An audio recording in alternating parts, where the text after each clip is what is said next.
Coming up next on Win Local News, dramatic vision released of a ram raid at Hotel Queanbeyan. Torrential rain wreaks havoc in the capital and Canberra misses out on an A-League licence.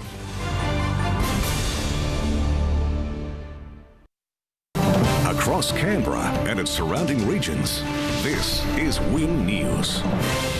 Tonight, see the pictures of a ram raid and gunpoint robbery at Queanbeyan pub. The sky opens up as the Weather Bureau predicts a wet Canberra Christmas. And the major search for 2 Canberra bushwalkers who failed to return home. Good evening, I'm Amy Duggan. Also tonight, Christmas came early to hundreds of Canberra families doing it tough today as volunteers handed out gift hampers at its Woden Centre. A publican has exclusively spoken to Win News about a terrifying hold-up where a crazed gunman shot at staff after ramming his hotel with a vehicle. Matthew Griffins described the attack in Queanbeyan as cowardly, as police also ramp up efforts to find the person responsible. A stolen utility reverses its speed, smashing through the pub's foyer, glass and debris sent flying. My staff member that hid in the office was right on the other side of the door, very close to it. If the guy had fired at sort of a different angle, he could have been shot. Go get a job and, stop terrorising people. Michael Hammond, Win News. Heavy rain has fallen across the capital and as we go to air tonight, there's a warning of more severe conditions over the next few hours. Michael Hammond is at Mount Ainslie. Michael, what's the Weather Bureau telling us to expect? Well, Amy, there's a few storm clouds. There's also a few rumbles of thunder and it's perhaps an ominous sign of what is to come over the next few hours. We are being warned by the Bureau that there will be some more heavy rainfall on the way, the kind that we saw this morning, but there will also be some very damaging winds and also large hailstones thrown into the mix. So Chris Polzot will be back a little later in this Win News Bulletin to check your full forecast, including the 7-day outlook. For now, though, Amy, I'm going to get out of this and head back indoors. And our line just holding out in the weather there. Michael Hammond reporting from Mount Ainslie. There is hope tonight that a man and woman lost in rugged bushland in the Moreton National Park southwest of Nowra could be rescued tomorrow. A muddled phone call received today has given rescuers their best hope, but they won't know for sure if it's from the missing pair until they reach them. Hidden in dense bushland, the miraculous spark which ignited a desperate search. The car's 60-year-old Fran Botterhoven Dehaan from Wollongong and 59-year-old William McCarthy from Canberra left when they embarked on what should have been a 3-day hike. Jared Constable, Win News.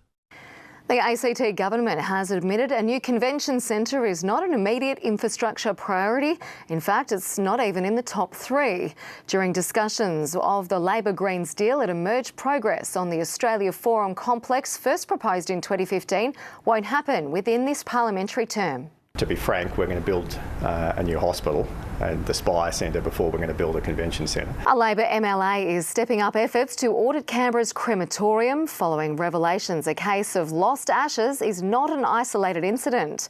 Tara Shane says a site search prompted by Eddie Mole's struggle to locate the ashes of his baby son has instead recovered others where they shouldn't be. Last month, when Win News broke the story of Eddie Mole's struggle to recover the interred ashes of his baby son Timothy, who died in the late 1970s, MLA Tara Shane hoped it was an isolated incident. It wasn't. The high school certificate is officially over for 2018, with pupils receiving scores from 6 a.m. 68,000 students across New South Wales were awarded their HSC this year. Caitlin Baker from Caraba High School in Queanbeyan was a top performer and is looking forward to the next phase. Super exciting because I've been looking forward to uni for a very long time and I love school, so I'm excited for another stage in my education. Meanwhile, ACT ATAR students are being encouraged to consider an apprenticeship or traineeship. We want to put apprenticeships on an equal path, equal footing with university study, actually see it as a valid career choice. Youth unemployment rates in the ACT are sitting at 10.2%. Coming up next on Win News, the generosity of Canberrans gives hundreds of kids a reason to smile this Christmas. And Santa's helpers make a quirky appearance as Civic's main festive season celebration launches.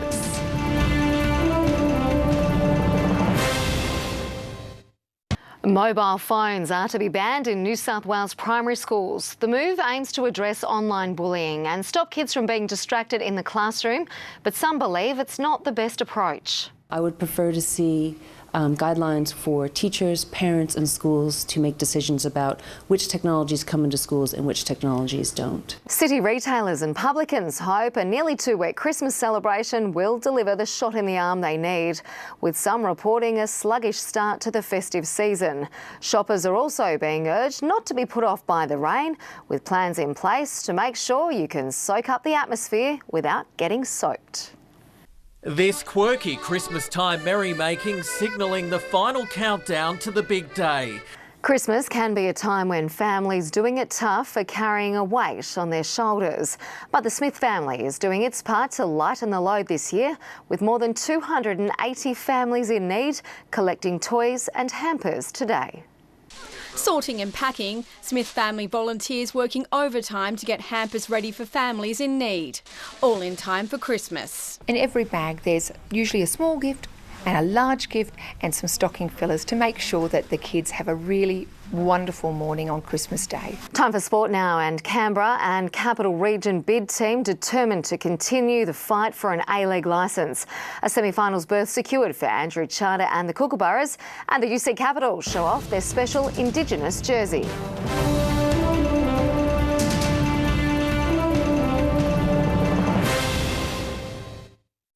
This report brought to you by Ford. Get your year-end bonus now at participating Ford dealers. In sport, the Canberra and Capital Region bid team has vowed to continue its fight for an A-League licence despite missing out in the latest round of expansion. Western Melbourne and Macarthur Southwest Sydney were given the nod by the FFA board after a marathon meeting last night. Canberra's quest for an A-League licence crushed for a second time. Not the decision we wanted to hear today. Obviously, everyone's feeling a little down. Caitlin Chalmers, Win News. Canberra goalkeeper Andrew Charter has helped the Kookaburras move through to the semi-finals at the World Cup. Charter came on at half-time, making his mark on the match in the fourth quarter to help Australia to a convincing 3-0 win over France. The victory ensures an 11th straight semi-finals appearance for the Kookaburras. They'll meet either India or the Netherlands on Saturday. The UC Capitals have unveiled their new look jersey for the club's inaugural Indigenous round. Young guard Abby Cubillo turning model this morning, embracing the chance to represent Australia's Indigenous community. A new look for the UC Capitals ahead of Sunday's showdown against WNBL leaders Perth. That is our sport. The weather's next with Chris. And is that torrential rain we've seen today going to continue tomorrow, Chris? Amy, tomorrow is going to be wet, but the rain will ease over the next 24 hours. I'll have all the details after the break.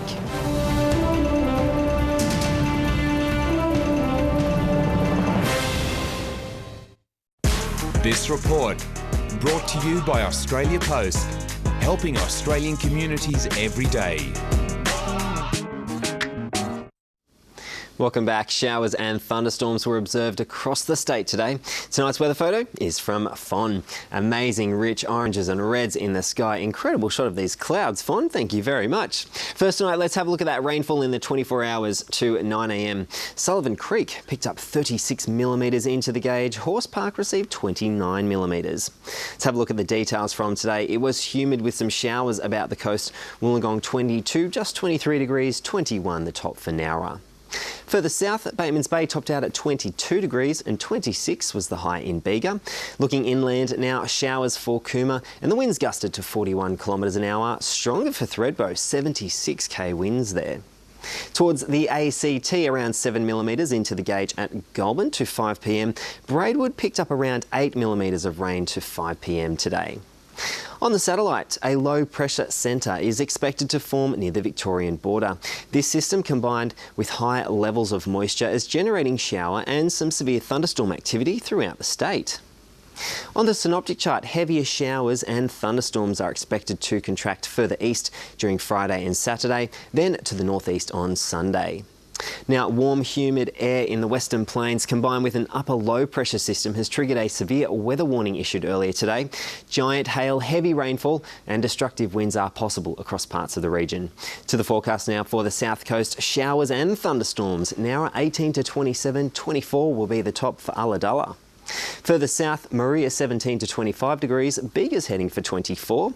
Inland to the Snowy Mountains, a very high chance of rain with a possible thunderstorm in the morning and afternoon. Heavy falls are possible too. To the forecast for the ACT, a very high chance of rain and a thunderstorm likely in the morning and afternoon, possibly severe. For Canberra, tomorrow's storms and some heavy falls are possible. Up to about 50 millimetres is expected. Having a look now at Canberra's temperatures for the week ahead, showers look to be easing by Saturday, though there is still a possible thunderstorm in the afternoon, and the sunshine will return on Sunday and into next week. So I hope everyone takes extra care in these conditions on the roads, Amy. Thank you, Chris, and good night. This has been a Win News presentation. Win News, Regional Australia's #1 news source.